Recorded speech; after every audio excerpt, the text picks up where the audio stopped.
Swayam Prabha. Digital India. Educated India.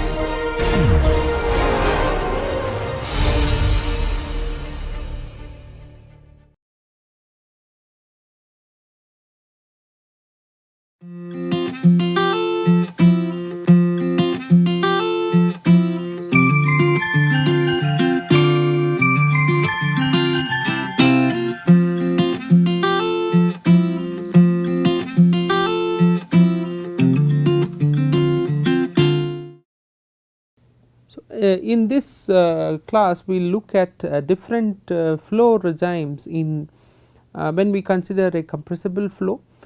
We had talked about subsonic flow, supersonic flow in the previous class when we introduced compressibility, compressible flows, what is the most important non-dimensional number which is the Mach number, and so on, and we looked at several nice images about flows where compressibility effects are important. Usually they are important in gaseous flows at high speeds, and so if we look at the most important non-dimensional number in compressible flows or in gas dynamics, it is the Mach number, which is the ratio of the local flow velocity to the speed of sound at in that particular medium at that point. So, Mach number is really a local quantity, and the speed of sound is a very important characteristic velocity in describing compressible flows, which is for a perfect gas it is square root of gamma RT, and whenever Mach numbers become greater than 0.3 then we say compressibility effects are important. So, flow is compressible. So, but it can go really all the way 0.3, 0.7. Special case is when it becomes equal to the speed of sound itself, which is Mach number equal to 1, and flows beyond that when Mach number becomes greater than 1. What are the differences in such flows, what is so special, and so on. So, let us take a look at this and see how the flow can be classified into different regimes. So, even before we go there, another important sort of idea that can be attached to Mach number is it can be related to the ratio of kinetic energy to the internal energy of the flow. For example, you take kinetic energy by internal energy. So, E kinetic energy is V square by 2 and internal energy, specific internal energy per unit mass. So, this is also per unit mass kinetic energy is E, and we let us consider a perfect gas for now, and we will see that E is nothing but CV multiplied by T, where CV is specific heat at constant volume. So, we can write it in that form, and therefore, you get CV is 1 by gamma minus 1 R by gamma minus 1, where R is the specific gas constant, and if you substitute that in the equation, you get RT by gamma minus 1. Therefore, you get if you multiply and divide by a gamma, you get V square by 2 divided by E as gamma some constant which is related to the specific ratio of specific heats gamma, V square by A square, or it is Mach number square. So, you see that kinetic energy, the ratio of kinetic energy to internal energy is proportional to Mach number square. So, if Mach number increases significantly, what we find is the kinetic energy becomes a very significant fraction of internal energy, and if there are changes in kinetic energy which can happen in the flow, changes in Mach number, velocity and so on, then large part of that energy will start interacting with internal energy. So, there is a close interaction between kinetic energy and internal energy in these kind of flows, and compressible flows you cannot just neglect the energy equation. You have to consider not only mass momentum conservation, but also energy conservation because of this important aspect. So, density is a variable. Not only is that, you have a good interaction between various forms of energy. Okay. So, now you have understood Mach number in different aspects. One as the ratio of velocity to acoustic speed, the other its importance in the context of kinetic energy. Now, let us look at it in the context of how it these waves and how is the speed of sound so important in gas dynamics. When we take a look at this at the outset, one should ask a question that if a body is moving in a medium, like it is moving in air, say car is moving or you are walking in air, then we know that if there is a body, some arbitrary body, and it is moving in this direction, then we know that air flows past it.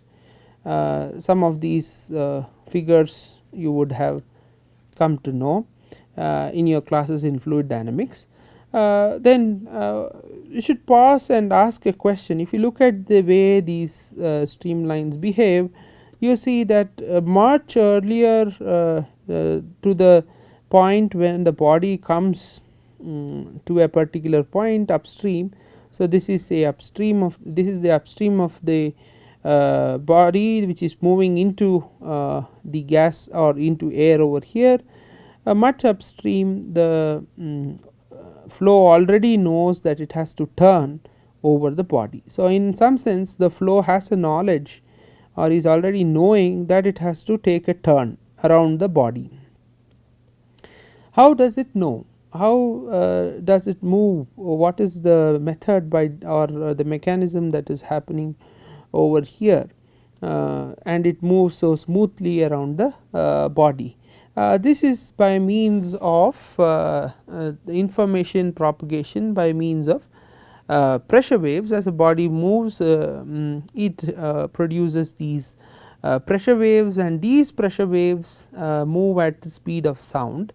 So, let us take a look at this. Consider a case when a body, a typical body, here this body is represented, okay, it has a certain shape, but actually what we are talking about is an arbitrary body. It can be a point particle also, and it is currently we are taking it as to be stationary, and let us say it produces sound, or it produces tiny fluctuations of pressure which move as the speed of sound.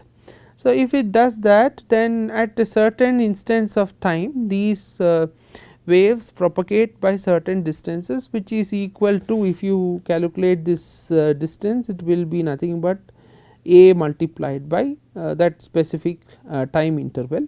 So, at, okay, some specific distance. Here the body is not moving. So, you will see you get a set of these circles. So, you just get a set of such concentric circles.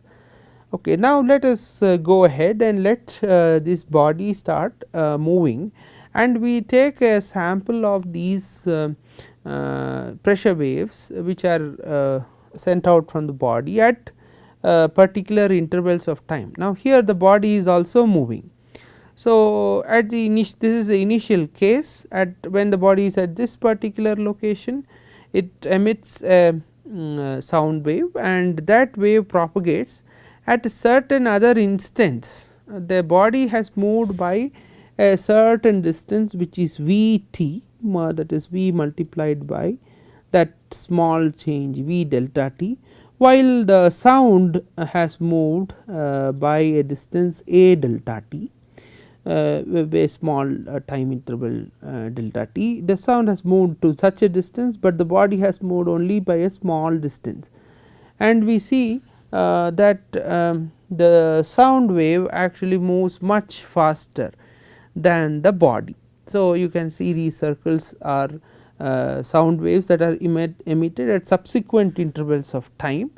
These sound waves are always ahead of the body. So, any changes in small changes in pressure immediately gets transferred upstream of the body, downstream of the body, everywhere, and the flow in turn comes to know that a body is approaching its point, therefore, it has to turn and it turns. So, this is the case when the velocity of the body is lower than the speed of sound, and you find that the body is always moving slower than the speed of sound, and the sound is able to move much faster than the body. So, you get these kind of circles which indicate such a motion. But now let us take a case. Now you see that if you look at this particular picture, due to the motion you will see that upstream there is a sort of compression or convergence of these waves of sound. Now, but if the body moves exactly with the speed of sound, at each instant of time the body moves at exactly the same distance as the speed of sound. So, if we do just look at it, you see at every point it is moving exactly at the speed of sound, and all these sound waves at the upstream portions, they all coalesce, they all come together, because now you see that it becomes difficult for fluid particles which are ahead of this particular body to feel that the body is coming towards them, because that was the mechanism, the pressure waves were the mechanism by which they would have known, but now the pressure waves are moving at the same speed as the body is moving. So, now the fluid particles ahead of the body do not come to know readily that the body is approaching them, and suddenly they will come to know that the body is there. So, this is the basis for how shock waves are produced, that there is suddenly there is a change which happens in speeds greater than the speed of sound. Much before that all upstream locations know that there is some change happening place, and therefore solutions are smooth, but once you go beyond Mach number equal to 1 or beyond the acoustic speed. Now let us consider the case when the object is moving at supersonic speed, that is its velocity is greater than the speed of sound. Then what happens is, at particular instant, if a sound wave or if a pressure perturbation is produced, it moves at a speed, this speed at which it moves is a t, but the object moves much faster than that, this speed is v t. So, every subsequent circle is actually the sound is left behind and the object moves much faster than that. So, you see that the object is moving much faster. So, if you just draw a tangent to all these circles, it represents a certain cone, it represents a certain angle beyond which at all these locations the flow or the medium never knows that a body is moving at speeds which is much greater than the speed of sound. So, this we can call is zone of silence. This is the reason why when objects move at speeds greater than the speed of sound, we do not hear them, we first see them and we hear them only once these waves which are known as Mach waves, which is this the coalescence of several sound waves, only when these Mach waves go past a particular point, only at that time you come to know the presence of the object, but by that time the object would have really gone past and it would be at some other location. Now, what is this particular angle? You can construct the simple trigonometric relations. The angle is this here is 90 degree, it is a tangent. So, you are looking at this angle which is known as the Mach angle mu, and this speed is at, while the distance it would have covered at the same time is Vt.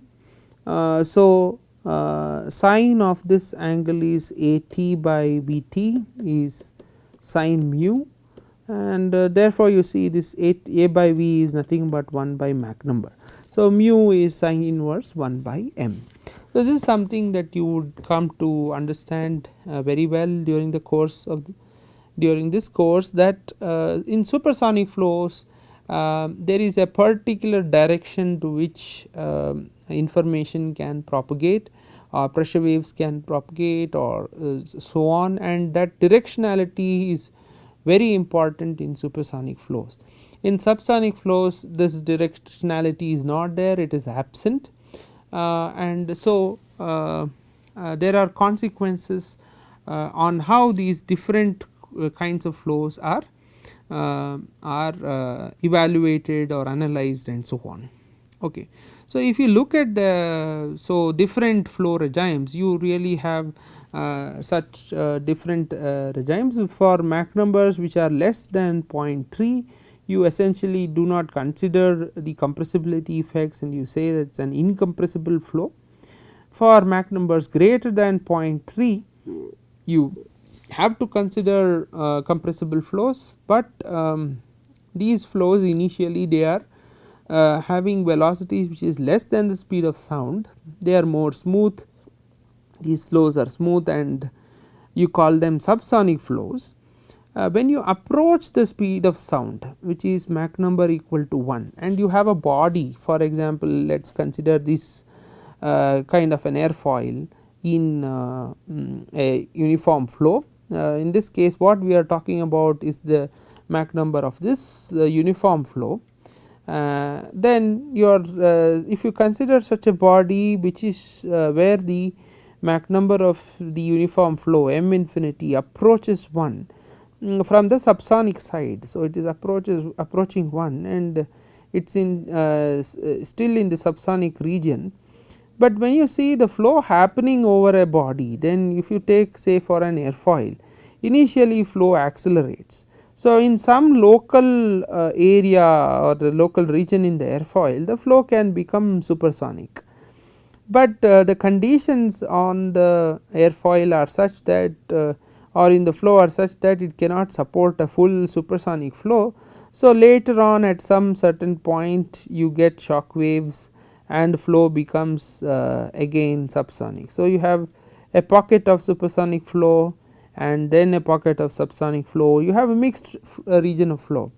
So, this happens to flow over bodies or such kind of flows when Mach number approaches really close to 1. This can also happen in the supersonic side also, it is very close to 1, but not very high also. So, it is say Mach number 1 to 1.2.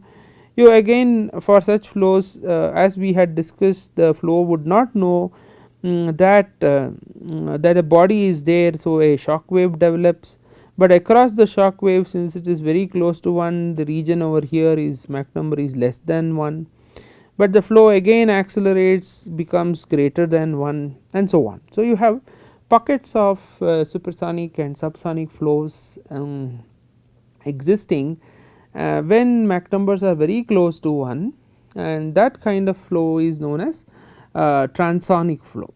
Okay. So, that is the transonic flow. Subsonic flow, in subsonic flow the flow is always subsonic throughout. But then once you get to Mach numbers which are really higher, say Mach numbers greater than 1.2 and so on, then the shock waves become more oblique and you get dominantly supersonic flow all over, and that kind of flow is known as supersonic flow. When you have very high Mach number flows, then certain important phenomena occur, like what we were discussing, the kinetic energy becomes very high. So when you have a shock wave and the velocity decreases across the shock wave, this kinetic energy change gets dumped into internal energy, or it goes to increasing temperature of the body significantly, and you get certain other things happening due to such high temperature effects, and that changes lot of flow physics in those bodies. Such things that happen at very high Mach numbers is known as hypersonic flow, and that typically a ballpark number is m infinity greater than 5. Okay, it is a rough estimate, and a brief introduction to hypersonic flow will be provided towards the end of the course. So let us look at these different aspects that we discussed. If we just do a simple numerical computation over some of the standard CFD softwares, that will provide us some idea about what is happening. Here we are representing two images. These numerical simulations have been performed by our team at IISc, and here we are representing two images for a particular case, a typical airfoil in a flow, where the flow Mach number here is in the subsonic region of 0.6. It is a compressible flow, and here what we are seeing is a picture of the Mach number variation, Mach number contours, and on the right hand side you have variations of density, which is similar to a Schlieren. Here the flow is extremely smooth, significant changes you see close to the wall, which where viscous effects become important around the boundary layer, but otherwise outside the flow is very smooth. First there is an acceleration, and then the Mach number increases, okay, and then at the rear part there is a deceleration. So smooth flows around the airfoil at Mach 0.6. Okay. Now if you go to higher and higher Mach numbers, you find that these it is still subsonic. These flows are still smooth.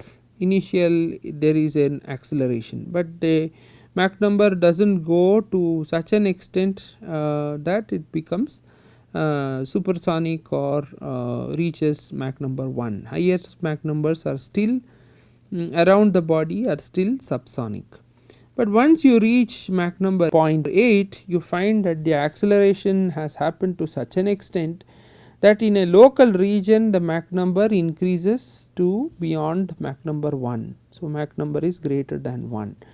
But the conditions around the airfoil are not sufficient to support Mach number 1 all through. Therefore, there is a sharp front here which is a shock wave, and this shock wave suddenly changes the Mach number to lower values. So it gets to about Mach numbers close to 1.2 in this region, and after the shock wave Mach numbers drop down to 0.8 and so on, and this has consequences. This sudden change will disrupt the boundary layer, it can cause separation and so on, and this can cause a large increase in drag, which is what is known as the critical Mach number, and you need really good amount of energy to go past this high drag.